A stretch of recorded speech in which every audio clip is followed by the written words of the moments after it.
I can still smell the hay dust hanging in that barn air, thick and golden, like the last light of summer evenings when Pa would finish his rounds. 9 years have passed since that October morning when I found his horse standing riderless by the water trough, steam rising from her flanks in the cold dawn. 9 years since I called his name into the empty spaces between those weathered beams, my voice echoing back smaller and more frightened each time. The sheriff's department searched for weeks, but a man doesn't just vanish from his own property without leaving some trace, some thread to follow back to the truth. But Pa did vanish, and I've lived with that hollow space in my chest ever since. The place where certainty used to sit. I was 17 then, old enough to work the ranch but young enough to believe my father was invincible, that his badge meant something permanent in a world that shifted like sand. He'd worn that star for 12 years, keeping peace in our county with a steady hand and a quiet voice that could calm a spooked horse or a drunk cowhand with equal ease. People trusted Sheriff William Hayes, and so did I, right up until the morning he wasn't there to trust anymore. The ranch felt different after he disappeared, like a song with missing notes that you can't quite place, but know aren't right. Ma tried to keep things running, but the cattle sensed the change, and so did the hired hands who'd respected Pa's quiet authority. One by one they drifted away to other spreads, other jobs, leaving us with more land than we could manage and debts that grew heavier each month. I stayed because someone had to, because leaving felt like giving up on ever understanding what happened in that barn. The searchers found boot prints in the soft earth by the back stalls, but they led nowhere, disappearing where the ground turned hard and rocky near the fence line. They found his hat hanging on a nail inside the tack room, placed there neat and careful like he'd meant to come back for it, but they never found him, and after a while the official search ended, filed away in some cabinet at the county seat with all the other mysteries that small towns accumulate like dust. I learned to live with not knowing, the way you learn to favor a leg that's been broken and never set quite right.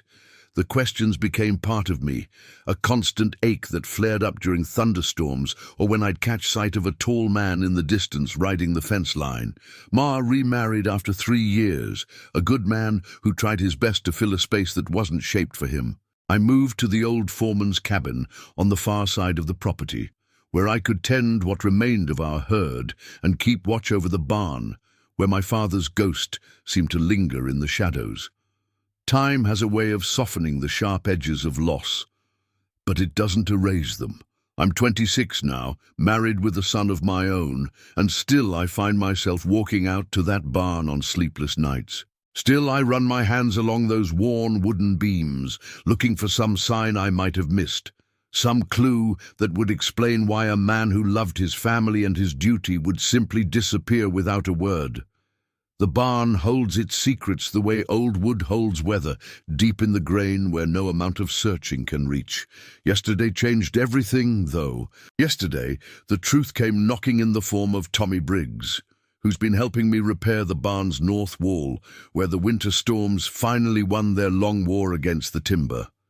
We were pulling down a section of rotted planking when his crowbar caught something behind the boards, something that clinked against the metal with a sound I recognized, but couldn't place at first. My heart knew, before my mind did, hammering against my ribs like it was trying to break free.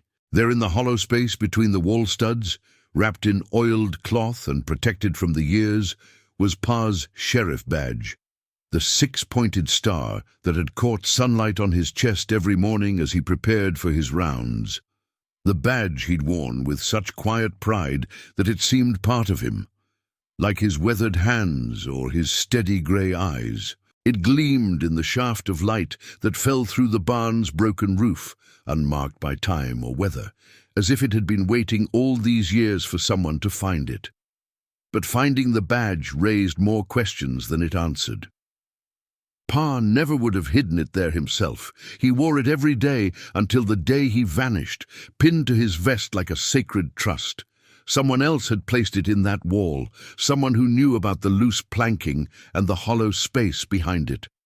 Someone who wanted it found, but not right away. The cloth it was wrapped in wasn't from our house. I knew every scrap of fabric Ma had ever owned, and this was different, newer, with a smell that reminded me of saddle soap and leather polish. I held that badge in my palm for a long while, feeling its familiar weight and remembering how proud I'd been as a boy to see it on Pa's chest. Tommy stood beside me in respectful silence, understanding that this moment was bigger than either of us, bigger than the work we'd been doing or the day we'd planned. This was the first real clue in 9 years. The first thread that might lead somewhere other than empty questions and sleepless nights, and as I stood there in the dust-golden light of that old barn, I knew my search was far from over. The badge was trying to tell me something, had been waiting 9 years to whisper its secrets, and this time I was finally ready to listen. Pa wasn't born to wear a badge, came to it later in life after years of working other men's cattle and building other men's dreams. He'd been a cowhand, a line rider, a foreman on spreads from here to Colorado, always moving, always looking for something he couldn't name until he met Ma at a church social in '85. She was teaching school then, with ink-stained fingers and a laugh that could make even the shyest cowboy forget his tongue-tied ways. Pa said later that she made him want to plant roots, to become the kind of man who could provide a home instead of just passing through one. They married that winter, and Pa took a job managing the Carter spread while he and Ma saved money for land of their own. He had a gift for reading cattle and weather, for knowing when to move the herd and when to wait out a storm. But more than that, he had a way with people that made disputes settle themselves before they turned ugly. When old Sheriff Morrison got too sick to make his rounds, the county commissioners asked Pa to fill in temporarily. That temporary job lasted 12 years, until the morning he disappeared.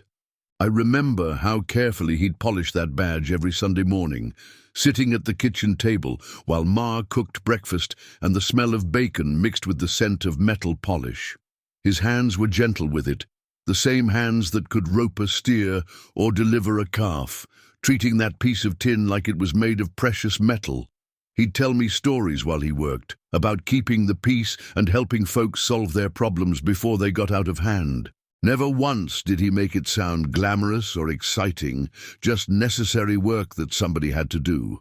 The badge meant responsibility to Pa, not power. He wore it like other men wore wedding rings, as a symbol of promises made and kept. I never saw him draw his gun in anger, though he carried one and knew how to use it. Most of his sheriff work involved talking to people, listening to their troubles, and finding ways to make things right without anyone getting hurt. He'd say that a good lawman prevented trouble more than he stopped it, and that reputation was worth more than speed with a pistol. Ma used to worry about him, especially during the years when the cattle wars were heating up in neighboring counties. She'd heard stories about sheriffs caught between big ranchers and small farmers, about badges that made men targets instead of protecting them. But Pa never seemed worried, just careful. He'd check his route each morning, vary his timing, and always let someone know where he planned to be. That's why his disappearance made so little sense. Pa was methodical about his safety, had survived 12 years of sheriff work by never taking unnecessary risks. The morning he vanished started like any other. I remember because I was in the kitchen when he came down, already dressed and ready for his rounds. Ma packed his lunch and kissed him goodbye, and he told me to help her with the preserving while he was gone. He expected to be back by supper, had promised to help me break in the new colt we'd bought from the Henderson place. His last words to me were about that horse, about patience and trust, and the time it takes to build both. He'd been working on a case for weeks, something involving rustled cattle and disputed property lines up near Bear Creek. I knew because he'd been coming home later than usual, with the look he got when a problem wouldn't solve itself neat and clean. He'd spread maps on the kitchen table after supper, marking locations and making notes in his careful handwriting. Ma would bring him coffee, and he'd explain what he was thinking, bouncing ideas off her the way married folks do when they've learned to trust each other's judgment. The case had something to do with the Brennan Ranch and accusations about missing stock. Old man Brennan had been feuding with his neighbors for years over water rights and fence lines. The kind of disputes that could simmer for decades before boiling over into violence. Pa thought he'd found evidence that might settle the matter, something about altered brands and forged bills of sale. He'd been excited about it, pleased to have unraveled what looked like a deliberately tangled web of deception. But excitement made Pa careful, not careless. If he'd uncovered something dangerous, something worth killing over, he'd have taken precautions. He'd have told someone what he'd learned, left notes, involved the county prosecutor. That was his way, methodical, thorough, by the book. The idea that he'd walked into an ambush alone went against everything I knew about the man who'd raised me to think twice and move once. Still, the badge in the wall suggested otherwise. Someone had taken it from his body or forced him to remove it before whatever happened in that barn. Someone who knew about the hiding place, who wanted it preserved but hidden. The oiled cloth suggested planning, preparation, maybe even regret. Whoever hid that badge knew it would be found eventually, when the old barn finally started falling apart and needed repair. I held that star-shaped piece of tin and tried to read the story it wanted to tell. Pa's initials were engraved on the back, along with the date he'd been sworn in. The front was worn smooth where his vest had rubbed against it, polished by years of faithful service. It felt warm in my palm, heavy with more than just metal, weighted with all the promises Pa had made and tried to keep. Somewhere in that weight was the truth about what happened 9 years ago. Somewhere in the careful way it had been hidden was a clue about who'd taken my father from us and why. The badge was evidence, but it was also accusation, pointing towards secrets that someone had worked hard to keep buried. Now that it had surfaced, like bones working their way up through soil, those secrets would have to come to light as well. That October morning started with frost thick enough to crunch under boot heels, and a sky so clear it looked like polished steel. I'd been up before dawn, helping Pa with the feeding, both of us moving quietly in the cold air, while our breath made small clouds that dissolved in the growing light. The cattle were restless, sensing the weather change that was coming, bunching together near the windbreak we'd built along the north fence. Pa noticed it too, the way he noticed everything, and mentioned that we might need to move them closer to the barn if the wind picked up. After breakfast, he saddled Belle, his favorite mare, a steady horse with more sense than speed, who'd carried him safely for 8 years. I watched him check his gear the way he always did, rifle secure in its scabbard, saddlebags properly balanced, canteen full and capped tight. His badge caught the morning sun as he swung into the saddle, that familiar flash of light that had marked the start of countless days. He planned to ride the north section first, then cut over to Bear Creek, where he'd been investigating the cattle disputes that had been occupying his attention for weeks. Ma came out to see him off, wiping her hands on her apron and shading her eyes against the low sun. They exchanged a few words I couldn't hear from where I stood by the barn, but I saw her smile and reach up to touch his hand. Married 15 years, and they still acted like newlyweds sometimes. Still found reasons to touch and whisper and share looks that excluded the rest of the world. It made me feel safe, that steady love between them, like the ground under our feet that never shifted or gave way. Pa touched his hat brim in farewell and turned Belle toward the trail that led north through the pines. I watched until horse and rider disappeared into the trees, a sight I'd seen hundreds of times without thinking much about it. Pa always came back, usually by supper time, sometimes later if he'd gotten caught up in some problem that needed sorting. The rhythm of his departures and returns had become like weather to me, predictable and necessary and easy to take for granted. The morning passed normally enough. I helped Ma with the preserving, scalding jars and preparing the last of the summer vegetables for winter storage. The kitchen filled with steam and the smell of vinegar, and Ma hummed while she worked, a sure sign that she was content with her world.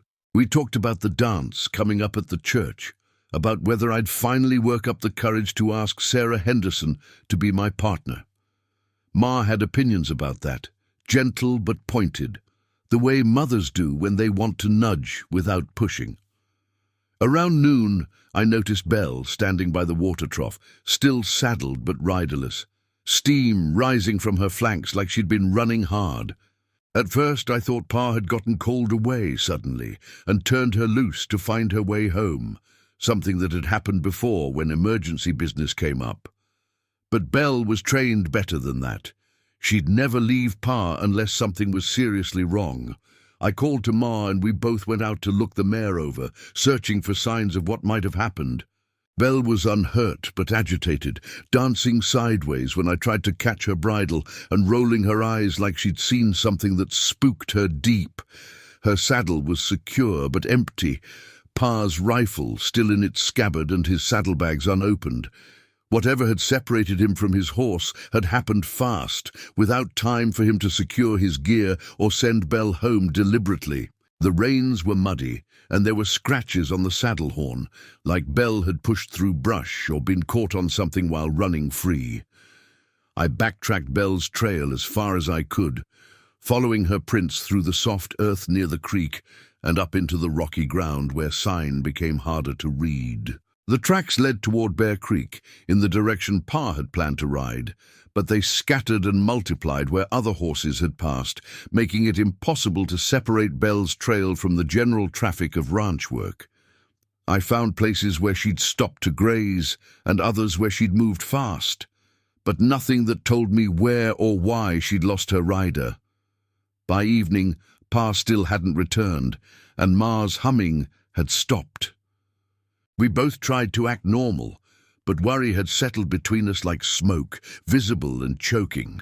I saddled my own horse and rode the north section by lantern light, calling Pa's name into the darkness and listening for any response. The wind had picked up as he'd predicted, carrying away my voice and bringing back only the sound of branches rubbing together and cattle lowing in the distance. The night felt enormous and empty, full of spaces where a man could disappear without trace. The next morning, I found the county prosecutor at our door before breakfast, along with 2 deputies and a man I didn't recognize wearing a badge from the state capitol. They'd been looking for Pa too, had expected him to meet them in town the previous afternoon with evidence related to the Bear Creek investigation. His failure to appear had worried them enough to organize a search party, something that should have made me feel better, but somehow made everything seem more serious and frightening. They searched for 12 days, combing every ravine and creek bed, every stand of timber and stretch of prairie within 20 miles of our ranch. They brought dogs from the state penitentiary, bloodhounds that could follow a 3-day-old trail through running water.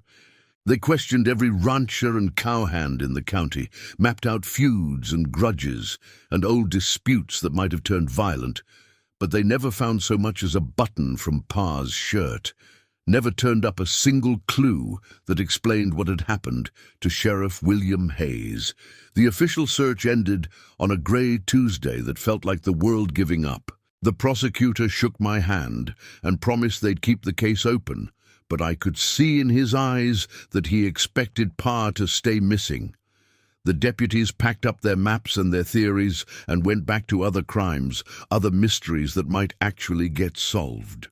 Ma thanked them all politely, but I could see how their leaving broke something inside her, some hope she'd been nurturing that official attention might bring Pa home. That night I sat alone in the barn, where Pa kept his tools and tack, surrounded by the familiar smells of leather and hay and the lingering scent of the horses he'd loved.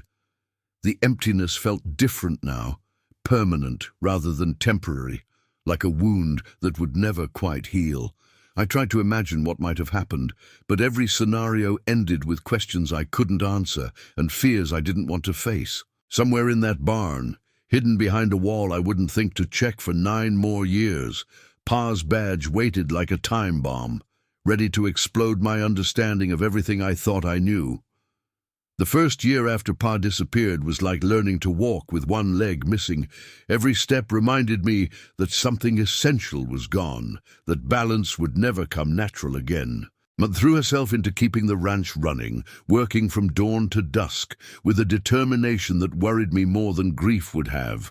She hired day workers when she could afford them and did without when she couldn't, refusing offers of help from neighbors who meant well but couldn't understand that accepting charity felt like admitting Pa was never coming back. I quit school that spring to work the ranch full-time, a decision that caused the first real fight Ma and I ever had. She wanted me to graduate, to have the education Pa had planned for me, but I couldn't sit in a classroom solving mathematics problems when cattle needed tending and fences needed mending. The ranch was Pa's legacy, the life he'd built for us with his own hands, and letting it fail felt like betraying his memory. Ma understood eventually, but I could see the disappointment in her eyes every time she looked at my unused school books gathering dust on the shelf. The investigators came back twice that first year, following leads that turned out to be false hopes. Once it was a body found in a creek 30 miles south, a drifter who'd been dead longer than Pa had been missing.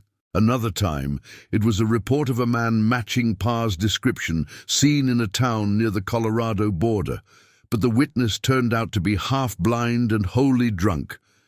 Each false alarm felt like losing Pa all over again, like watching him disappear fresh each time hope crashed against reality. Sleep became a problem I couldn't solve with hard work or determination. I'd lie awake listening to the night sounds, cataloguing every creak and rustle and trying to convince myself they were ordinary. Sometimes I'd hear hoofbeats that turned out to be my own pulse in my ears, or voices that were just wind through the eaves. The worst nights were when I'd dream Pa was still alive, trapped somewhere and calling for help, only to wake up to the silence that had become the soundtrack of our lives. Money got tight faster than I'd expected. Pa's sheriff's salary had been steady income we'd counted on, and the ranch by itself couldn't support all our needs. We sold cattle we'd planned to keep for breeding, then sold more when the hay crop failed and we couldn't afford to buy feed. Each sale felt like cutting away pieces of the life Pa had envisioned for us, but there wasn't any choice except losing everything at once instead of bit by bit. The questions followed me everywhere, to town when I sold cattle, to church where people meant well but didn't know what to say, to the mailbox where I kept hoping for word from some law enforcement agency that had found new evidence. I learned to recognize the look in people's eyes when they saw me coming, that mixture of pity and curiosity and uncomfortable relief that tragedy had visited someone else's family. Some folks crossed the street to avoid having to make conversation, while others wanted to talk about nothing but Pa's disappearance, as if hearing the details over and over might somehow solve the mystery. The hardest part was not knowing how to remember him properly. When someone dies, you grieve and then gradually learn to celebrate their life, to focus on good memories instead of loss. But when someone disappears, you can't quite grieve because grief feels like giving up hope. And you can't quite hope because hope without evidence becomes its own kind of torture. I was stuck between mourning and waiting, unable to move forward or go back, like a horse caught in wire that gets more tangled the harder it struggles. Ma started getting letters from a man named Joseph Garrett, a widower who ran a freight business out of the county seat. They were respectful letters, offering practical help with ranch work and gradually becoming more personal. I didn't begrudge Ma the attention. She was still young and deserved happiness, but seeing her correspond with another man felt like watching Pa get erased one letter at a time.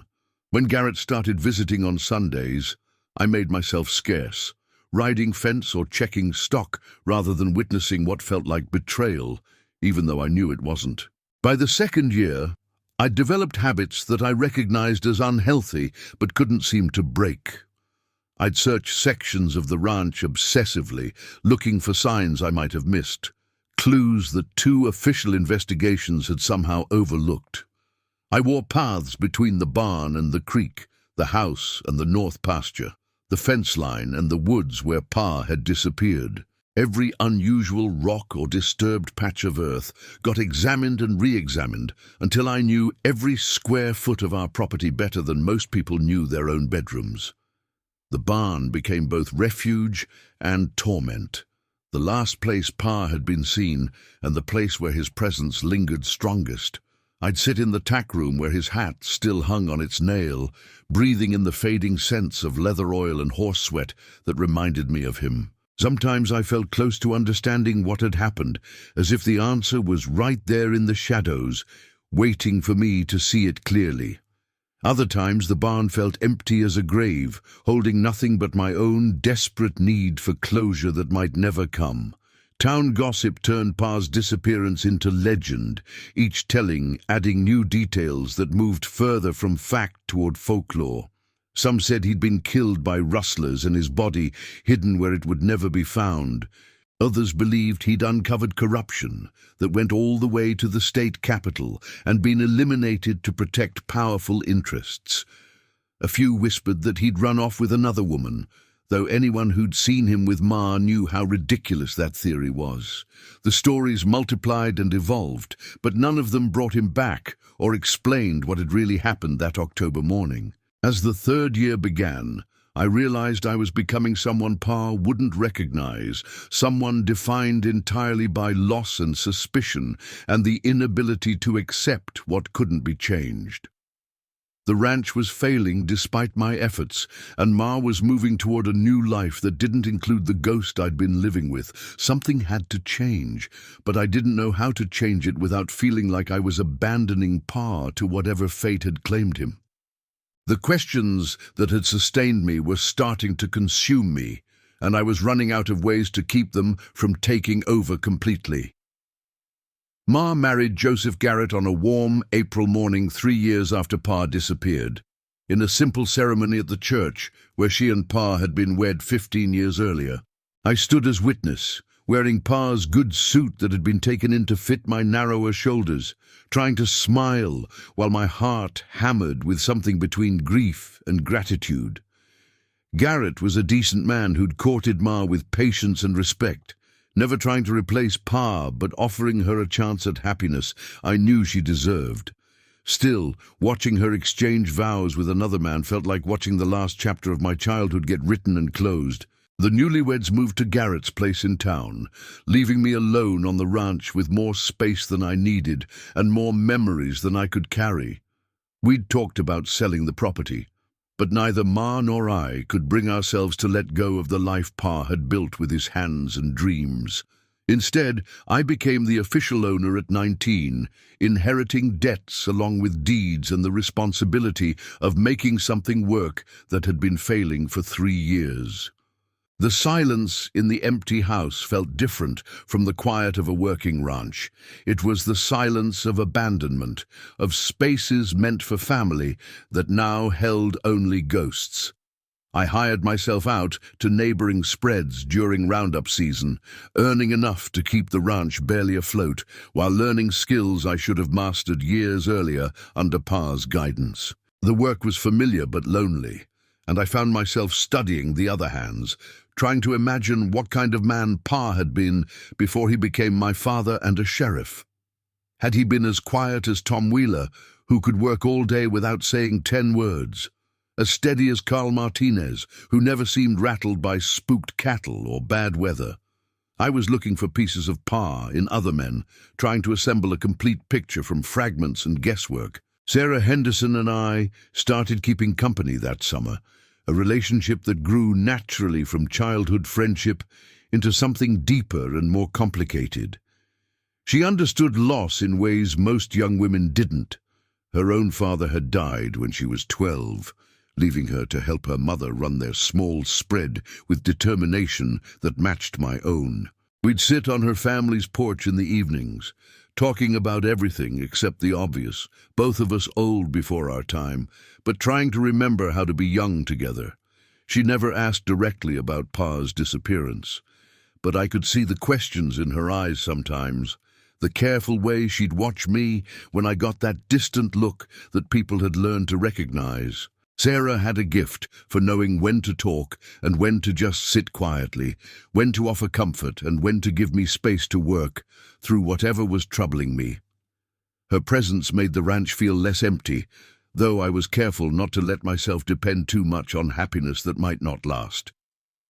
We married the following spring, a celebration that felt both joyful and bittersweet, since Pa wasn't there to give his approval or share in the happiness he would have loved. Ma cried during the ceremony, tears that seemed to contain all the emotions she'd held back during her own wedding.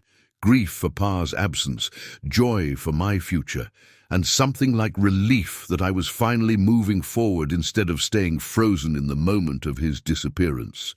Sarah wore her grandmother's dress and carried wildflowers from the creek bottom, and I managed to forget my ghosts long enough to feel like a normal young man getting married to the woman he loved. Sarah brought life back to the ranch house, filling it with the sounds of cooking and cleaning, humming and laughter, conversations that weren't all about missing cattle or broken equipment or the dozens of small crises that make up ranch life.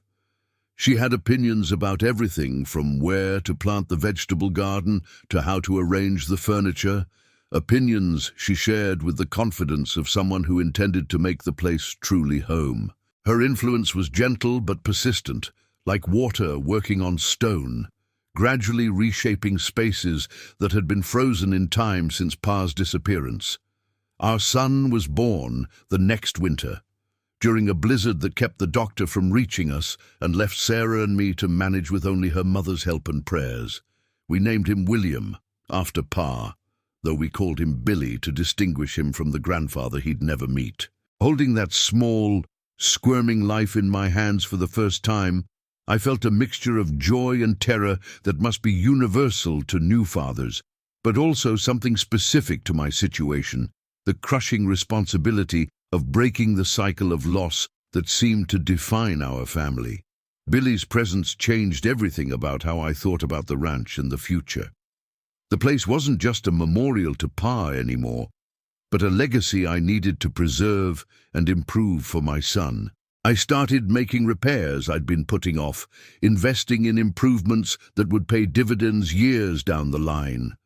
The barn got a new roof, the fences got straightened and restretched, and I bought breeding stock with borrowed money that made Sarah worry, but seemed like necessary risks for long-term success. But becoming a father also intensified my need to understand what had happened to Pa. Billy would grow up with questions about his grandfather, and I wanted to have answers instead of just theories and regrets. The official investigation had been closed for years, filed away and forgotten by everyone except the families who still lived with the emptiness. I started making my own inquiries, careful and quiet, following leads that the original investigators might have missed or dismissed as unimportant. I visited the Brennan Ranch, where Pa had been investigating cattle rustling claims before he disappeared. Old Man Brennan was dead by then, but his son remembered the disputes and tensions that had simmered for years before boiling over into accusations and threats. There had been bad blood between the Brennans and their neighbors, arguments about water rights and fence lines that had gotten increasingly bitter. Pa had been trying to sort through conflicting claims and forged documents, looking for truth in a situation where everyone seemed to be lying about something. The younger Brennan told me things that hadn't been included in the official reports, details about meetings Pa had requested and evidence he'd been gathering. There had been a plan for Pa to meet with several ranchers at once, a confrontation meant to settle the disputes with all parties present and accountable. But the meeting had never happened because Pa had disappeared the morning it was supposed to take place. Someone had known about Pa's investigation and his plans, someone who had reason to prevent the truth from coming out. As Billy learned to walk and talk, toddling around the ranch yard while Sarah and I worked, I found myself studying his expressions and gestures for signs of Pa. The boy had my build, but Sarah's coloring, and sometimes he'd tilt his head or squint his eyes in a way that reminded me powerfully of his missing grandfather. Those moments were both gifts and torments. Glimpses of what might have been if Pa had lived to see his grandson grow up on the land he'd loved. The ranch was finally becoming profitable, but success felt incomplete without Pa there to see it. Every improvement I made, every problem I solved, every small victory in the endless struggle to make a living from cattle and land felt like a report I wanted to give to someone who would never hear it. The barn where Pa had last been seen became a symbol of unfinished business, a reminder that some questions demand answers even when those answers might be too painful to bear. 9 years had passed when Tommy Briggs and I started working on the barn's north wall. 9 years of living with questions that had settled into my bones like winter cold that never completely goes away. The wall needed replacing. Decades of weather had rotted the lower boards until they were more whole than wood, letting in rain and snow that damaged the hay stored inside. Sarah had been after me to fix it for months, pointing out that we couldn't afford to lose feed to the elements when cattle prices were finally climbing back toward profitable. Tommy was a good worker, steady and reliable, who'd come back from the war with hands that shook sometimes, but a work ethic that never faltered. He understood the value of careful labor, of taking time to do things right the first time instead of rushing through and having to fix mistakes later. We worked well together, him holding boards while I measured and cut, both of us comfortable with the kind of silence that comes from shared purpose rather than having nothing to say. The morning we found the badge had started like any other workday, with coffee before dawn and plans to get the worst of the job done before the heat became unbearable. The barn held its usual collection of smells, hay dust and leather, old wood and horse sweat, the faint sweetness of grain mixed with the earthier scents of animals and their droppings. I'd worked in that barn thousands of times over the years, but I'd never had reason to tear into the walls themselves, never looked behind the boards that had been in place since before I was born. Tommy's crowbar caught something behind the third board we pulled away, something that made a metallic sound against the iron tool. At first I thought it might be a nail or piece of hardware that had worked loose over the years, but the sound was wrong, too hollow, too deliberate. When Tommy worked the board completely free and we could see into the space behind it, there was the bundle wrapped in oiled cloth, small and carefully placed, like it had been waiting for someone to find it. My hands were shaking when I unwrapped that cloth, though I didn't understand why, until the badge came into view and everything inside me went cold and hot at the same time. Pa's badge, the 6-pointed star he'd worn every day for 12 years, polished and perfect like it had just been taken from his vest. The sight of it hit me like a physical blow, bringing back that October morning when Belle had come home without her rider, and our world had started coming apart at the seams. Tommy stepped back and let me have the moment alone, understanding without being told that this was bigger than barn repair or ranch work. He'd known Pa, had worked for him during a dispute over stolen horses, and he recognized the significance of what we'd found. The badge was evidence, but it was also accusation. Proof that Pa hadn't just wandered off or been killed by strangers passing through. Someone local had taken that badge from him, someone who knew about the hiding place in the barn wall. The cloth it was wrapped in was newer than the barn, clean and well-oiled like it had been chosen specifically for protecting the badge over time. Whoever had hidden it there had planned for it to survive, had wanted it found eventually but not right away. The placement was deliberate too, behind boards that would need replacing eventually, in a spot where repairs would be necessary, but not urgent. Someone had thought ahead, had planned for this moment when the truth would finally surface. I held that badge and tried to think like the person who'd hidden it, tried to understand what message they'd been trying to send. It felt like a confession wrapped in cloth, an admission of guilt that couldn't be spoken aloud but needed to be preserved somehow. The badge was evidence of Pa's death, but also evidence that his killer had felt something, regret perhaps, or the need to preserve a piece of the man he'd destroyed. It was the most human thing about a crime that had seemed senseless for 9 years. The discovery changed everything about how I saw the barn, the ranch, the community where I'd lived my entire life. Someone I knew, someone I'd probably spoken to dozens of times over the years, had murdered my father and hidden his badge in our own barn. They'd attended his memorial service, expressed sympathy to Ma and me, asked how we were holding up, all while knowing exactly what had happened and where the evidence was hidden. The betrayal felt almost as sharp as the original loss. Tommy and I spent the rest of that day carefully examining every inch of the barn, looking for other hidden spaces or clues that might have been waiting 9 years for discovery. We found nothing else behind the walls, but the badge itself told a story that I was finally ready to hear. The metal showed no signs of violence, no bullet holes or bloodstains, which suggested Pa had removed it himself or been forced to remove it before whatever happened next. The careful wrapping and placement spoke of someone who'd known Pa personally, who'd felt the weight of what they'd done. That evening I sat at the kitchen table where Pa used to study his maps and evidence, turning the badge over in my hands while Sarah put Billy to bed in the next room. The familiar weight of it brought back memories of childhood mornings when I'd watch Pa pin it to his vest, of the pride I'd felt seeing him wear it at church or town gatherings. Now that same badge felt like an accusation, demanding answers I wasn't sure I was ready to face, but couldn't ignore any longer.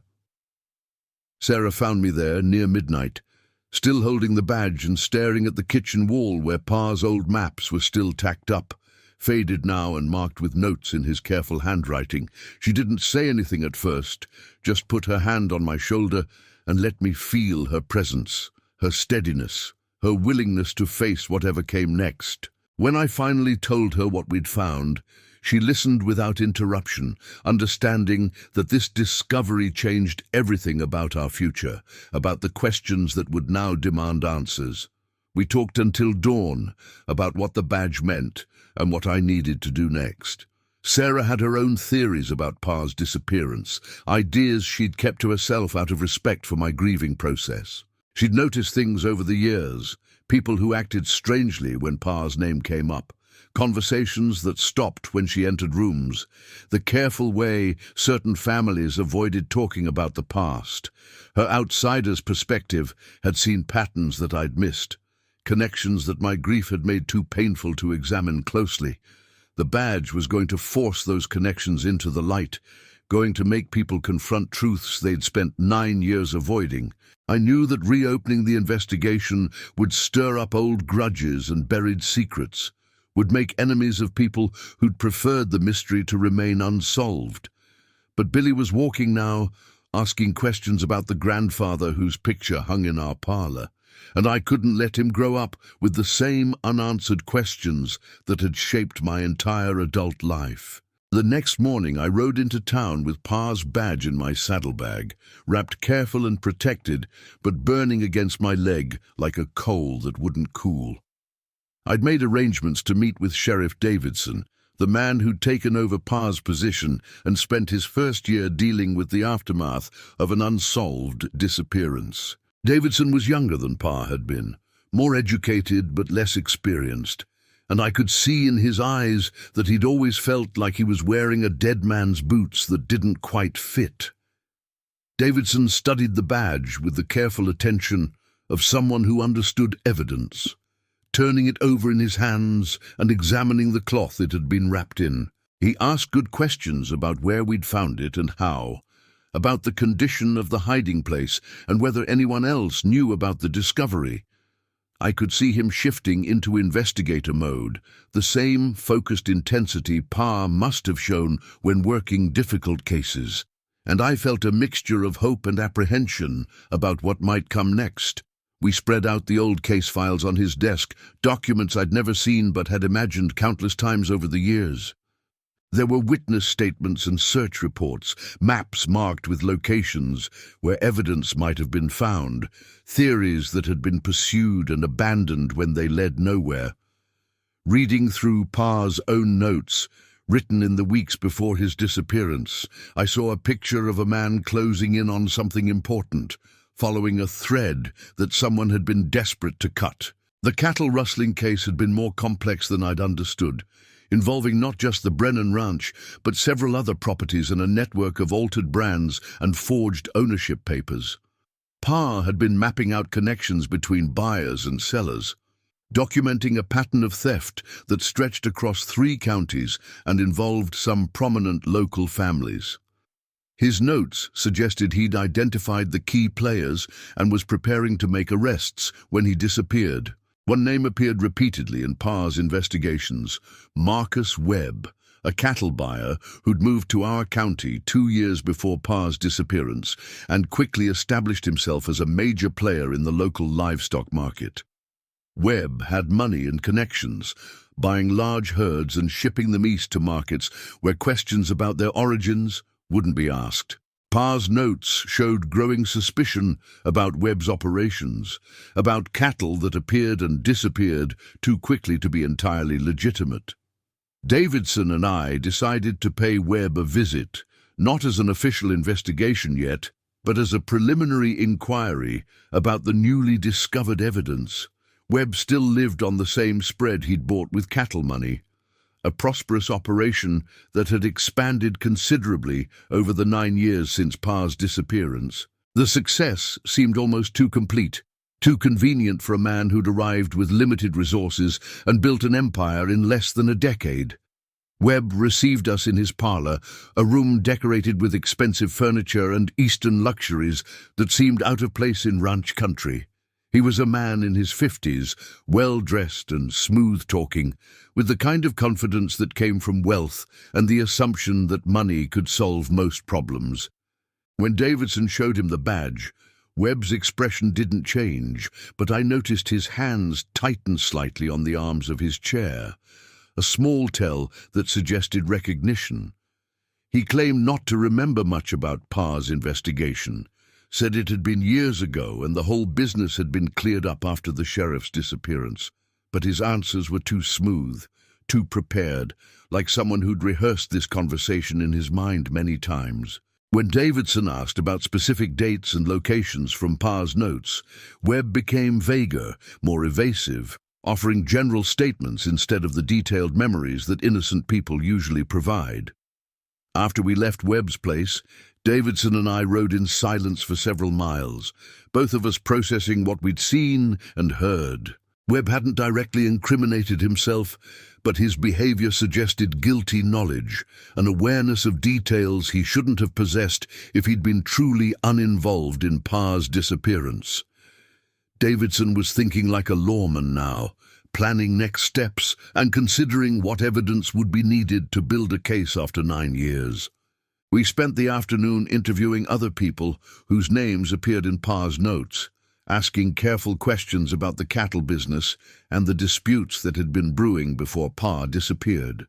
Some were helpful, eager to finally see justice done for a sheriff they'd respected. Others were nervous, reluctant to discuss old business that might reflect poorly on people who'd become prominent in the community. The pattern of responses told its own story about secrets that had been kept and loyalties that had been tested.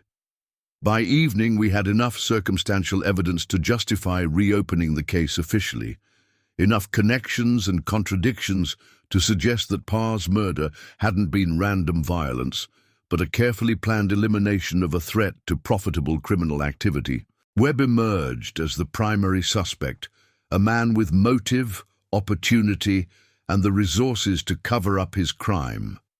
But proving it after 9 years would require more than suspicion and circumstantial evidence.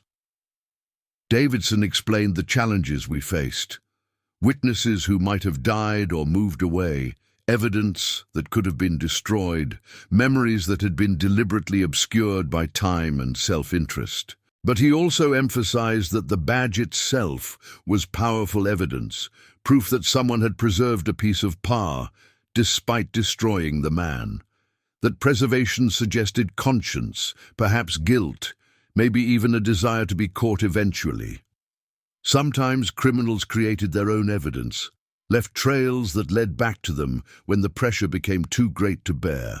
That night I sat on the porch with Sarah, watching Billy play with wooden blocks in the lamplight while we discussed what the investigation might mean for our family. Pursuing Webb would be dangerous. Men who'd killed once to protect their secrets wouldn't hesitate to kill again if they felt cornered. But allowing Pa's murder to remain unsolved felt like betraying not just his memory, but everything he'd stood for, all the principles he'd died trying to uphold. Sarah understood the risks better than I did in some ways, having lost her own father and knowing how violence could shatter families without warning. But she also understood that some truths demanded to be told.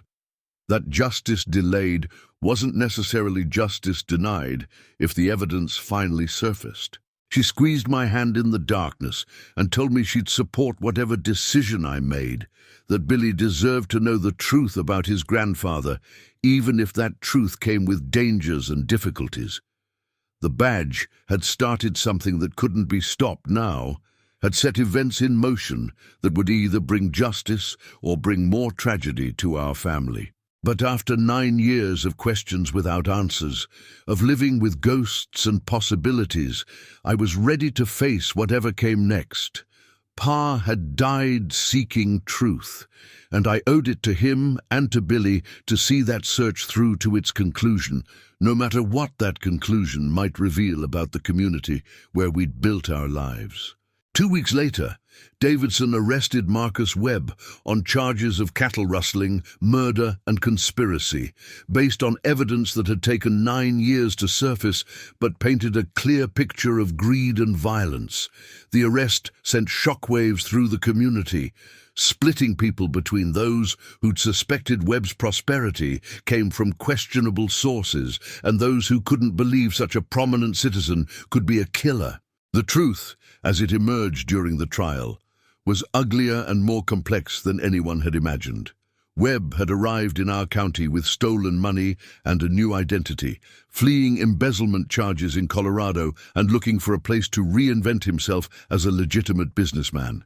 The cattle rustling operation had been his method of laundering his criminal past into apparent prosperity, taking stolen stock from small ranchers and selling it through established channels that didn't ask uncomfortable questions about ownership. Pa's investigation had threatened to expose not just the rustling, but Webb's entire fabricated identity. The murder itself had been planned and executed with cold calculation. Webb had arranged to meet Pa at the barn, claiming to have information about the rustling ring that would help the investigation. Pa had come alone, trusting in Webb's apparent cooperation and not suspecting that he was walking into an ambush. Webb had shot him with Pa's own gun, then disposed of the body in a mine shaft 20 miles away, a location that wouldn't be discovered until Webb's confession led searchers to the remains. But Webb had made one crucial mistake, born of guilt or sentiment or perhaps just the human need to preserve something of the man he'd destroyed. He'd taken Pa's badge before disposing of the body, unable to simply throw away a symbol that represented everything decent and honorable that he'd perverted. Hiding it in the barn had been his compromise with conscience, preserving the badge while destroying the man who'd worn it, creating evidence that would eventually condemn him. The trial lasted 3 weeks and drew spectators from across the territory, people fascinated by a case that combined murder, theft, and the kind of deception that seemed more suited to dime novels than real life. I testified about finding the badge, about Pa's character and dedication to his duty, about the 9 years our family had lived with questions that finally had answers. Webb's lawyer tried to argue self-defense, claiming Pa had threatened his client, but the evidence of premeditation was too strong to overcome. Webb himself seemed almost relieved when the verdict was read, like a man who'd been carrying a weight too heavy to bear any longer. He confessed fully after sentencing, providing details that allowed authorities to recover Pa's remains and return them to us for proper burial. He described Pa's final moments with a mixture of regret and self-justification, painting himself as a victim of circumstances who'd been forced into violence by Pa's relentless investigation. Pa's funeral, 9 years delayed, brought together people from across the county who remembered his service and mourned the loss of honest law enforcement in an increasingly corrupt world.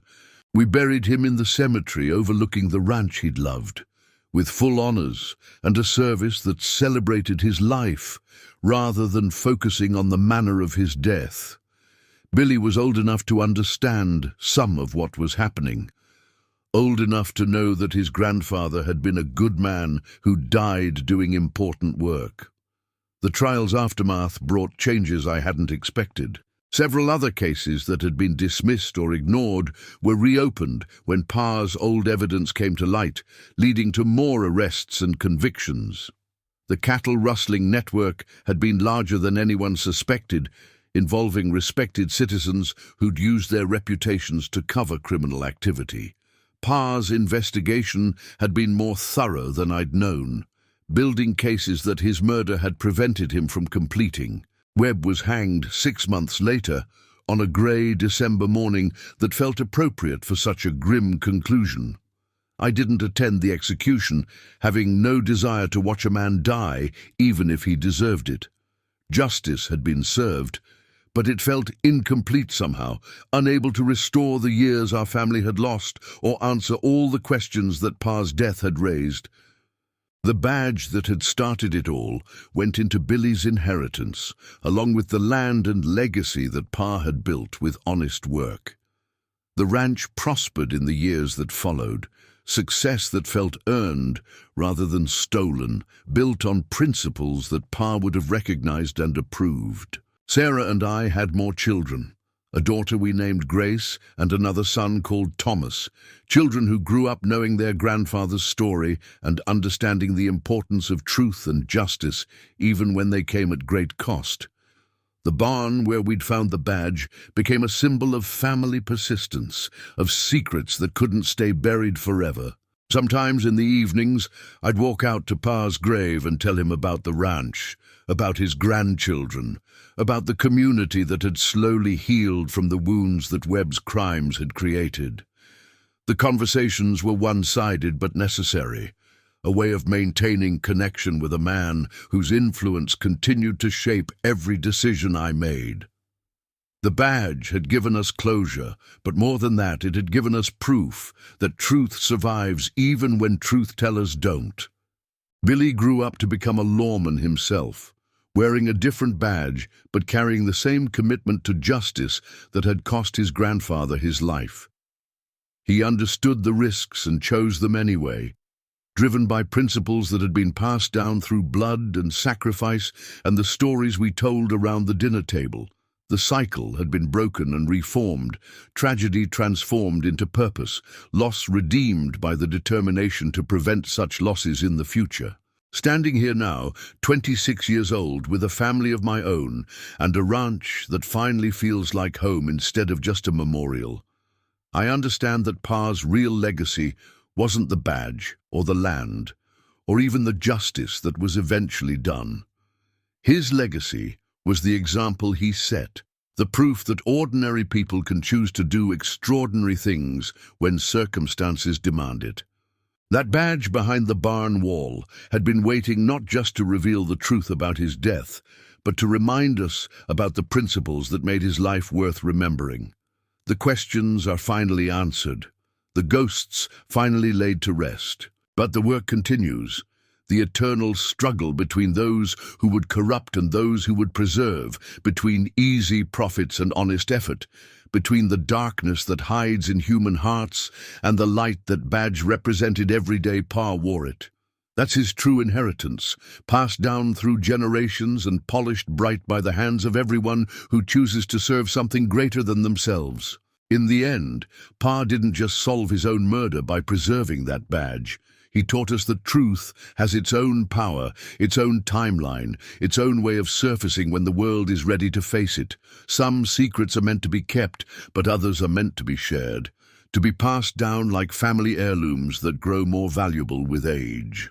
Pa's badge was both secret and inheritance, hidden for 9 years but preserved for eternity, waiting for the right moment to remind us all that justice delayed is not necessarily justice denied.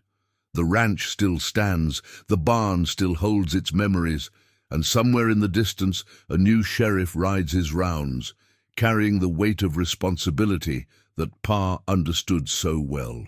The badge may be locked away now, but its lesson echoes in every choice we make, every stand we take, every moment when we choose the harder path because it's the right one. That's how a good man's death becomes a good man's victory, how a piece of tin becomes a legacy that outlasts the metal from which it was made.